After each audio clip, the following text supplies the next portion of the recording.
आज हम बिखरते रिश्ते शो के एक ऐसे सीन को समझने वाले हैं जो है तो महज 55 सेकंड का, लेकिन इसमें जो इमोशंस हैं, जो तनाव है, वो जबरदस्त है। इस सीन में जो नहीं कहा गया ना, वो कही गई बातों से कहीं ज्यादा मायने रखता है। तो चलिए इस अनकही कहानी के पीछे की सच्चाई को परत दर परत खोलते हैं। कहानी की शुरुआत होती है इस एक लाइन से, अब ये ग्रुप पहले जैसा नहीं रहा। ये सिर्फ कुछ शब्द नहीं है, ये एक ऐलान है। एक ऐलान उस दरार का जिसे हम इस पूरे विश्लेषण में समझने जा रहे हैं। ये लाइन हमें सीधे उस इमोशनल तूफान के सेंटर में ले जाती है जो इन किरदारों के बीच पनप रहा है। तो हमारा पहला हिस्सा है एक टूटा हुआ ग्रुप। देखिए, ये सीन पूरी तरह से उन बातों के बारे में है जो कहीं नहीं जा रही। यहाँ का माहौल इतना भारी है, इतना बोझिल है कि खामोशी भी चीखती हुई महसूस होती है। ये एक ऐसे अनकहे झगड़े की कहानी है जो किरदारों के हर एक एक्शन में साफ झलक रही है। तो यहाँ की असलियत ये है कि इस ग्रुप की जो नींव थी ना, वो पूरी तरह से हिल चुकी है।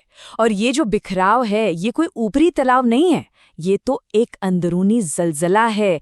एक ऐसा भूकंप जिसने हर कैरेक्टर को एक खास तरीके से रिएक्ट करने पर मजबूर कर दिया है। अब वो दोस्त नहीं रहे, बस एक टूटे हुए रिश्ते के अलग अलग कोनों में चुपचाप खड़े लोग बन गए हैं। अब आते हैं दूसरे हिस्से पर, बचाव की रेखाएं। जब रिश्ते टूटते हैं तो लोग अक्सर क्या करते हैं, वो बचाव की दीवारें खड़ी कर लेते हैं, है ना। चलिए देखते हैं कि ये किरदार इस टकराव से बचने के लिए कौन कौन से रास्ते अपना रहे हैं और कैसे उनकी यही कोशिशें असल में समस्या को और गहरा कर रही हैं। यहाँ एक बहुत ही दिलचस्प कॉन्ट्रास्ट देखने को मिलता है। दोनों ही किरदार बचाव कर रहे हैं, लेकिन उनके तरीके बिल्कुल अलग हैं।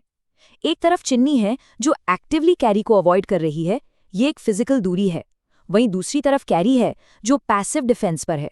वो चुप रहकर सिचुएशन को और बिगड़ने से रोकने की कोशिश कर रहा है। एक भाग रहा है तो दूसरा जम गया है। और भले ही उनके तरीके अलग अलग हो, नतीजा एक ही निकल रहा है। एक फिजिकली दूर जा रहा है और दूसरा इमोशनली। लेकिन इन दोनों के एक्शन मिलकर उस खामोशी को एक ठोस दीवार में बदल रहे हैं जो अब और भी ऊंची और भारी होती जा रही है। हमारा तीसरा हिस्सा है एक अनजान उत्प्रेरक। देखिए, किसी भी नाजुक सिचुएशन में एक बाहरी ताकत आग में घी का काम कर सकती है ना। खासकर तब जब उसे हालात का कोई अंदाजा ही ना हो। अब कहानी में एक ऐसी ही किरदार और एक ऐसी ही ताकत की एंट्री होती है जो अनजाने में इस तनाव को और भी ज्यादा बढ़ा देते हैं। और वो किरदार है रेमो। वो चिन्नी और कैरी के ठीक बीच में खड़ा है। फिजिकली तो वो वहां मौजूद है, लेकिन इमोशनली मीलों दूर। उसे उनके बीच की गहरी खाई का कोई अंदाजा ही नहीं है। वो एक ऐसे पुल की तरह है जो दो टूटे हुए किनारों के बीच खड़ा तो है, पर उन्हें जोड़ नहीं पा रहा, क्योंकि उसे पता ही नहीं कि वो टूटे हुए हैं। और अब देखिए कैसे एक छोटी सी मासूम सी घटना इस पूरे तनाव में जैसे विस्फोट कर देती है। रूसो, जो सिर्फ एक कुत्ता है, यहाँ कहानी का एक अहम मोड़ बन जाता है। उसके खींचने से रेमो और चिनी फिजिकली करीब तो आ जाते हैं, लेकिन ये जो जबरदस्ती की नज़दीकी है ना, वो उनकी इमोशनल दूरी को और भी ज़्यादा बढ़ा देती है। ये एक बहुत ही ऑकवर्ड मोमेंट है जो साबित करता है कि सिर्फ पास खड़े होने से दिल नहीं जुड़ते। तो फिर सवाल ये उठता है कि असली टकराव क्या है?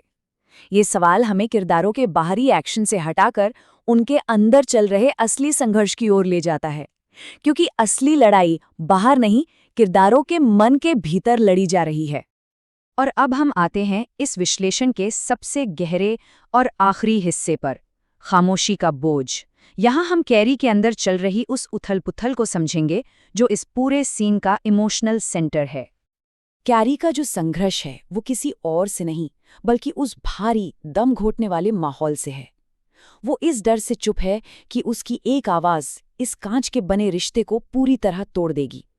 इसलिए वो अपनी ही खामोशी का कैदी बन गया है, शायद इस उम्मीद में कि चुप रहने से सब कुछ बच जाएगा।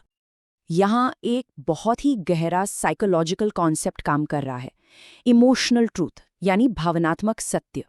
इसका सीधा सा मतलब है कि जब इमोशंस लॉजिक पर हावी हो जाते हैं तो सच क्या है ये मायने नहीं रखता, बल्कि महसूस क्या हो रहा है वही सबसे बड़ी सच्चाई बन जाती है। और कैरी इस वक्त इसी इमोशनल जाल में फंसा हुआ है। और ये लाइन इस पूरे सीन का निचोड़ है, क्योंकि जब भावनाएं हावी हो जाती हैं तो सच भी झूठ जैसा लगने लगता है। ये कैरी की उस बेबसी को दिखाती है जहां सच बोलने का कोई रास्ता ही नहीं बचा, क्योंकि जब इमोशंस का शोर इतना ज्यादा हो तो तर्क और सच्चाई की आवाज अपने आप दब जाती है। तो हम आपको इसी एक सवाल के साथ छोड़े जाते हैं कि खामोशी कब झूठ बन जाती है। ये सीन हमें सोचने पर मजबूर करता है कि क्या कभी-कभी चुप रहना सच बोलने से भी बड़ा धोखा हो सकता है, खासकर तब जब शायद एक शब्द सब कुछ बदल सकता हो। इस पर सोचिएगा जरूर।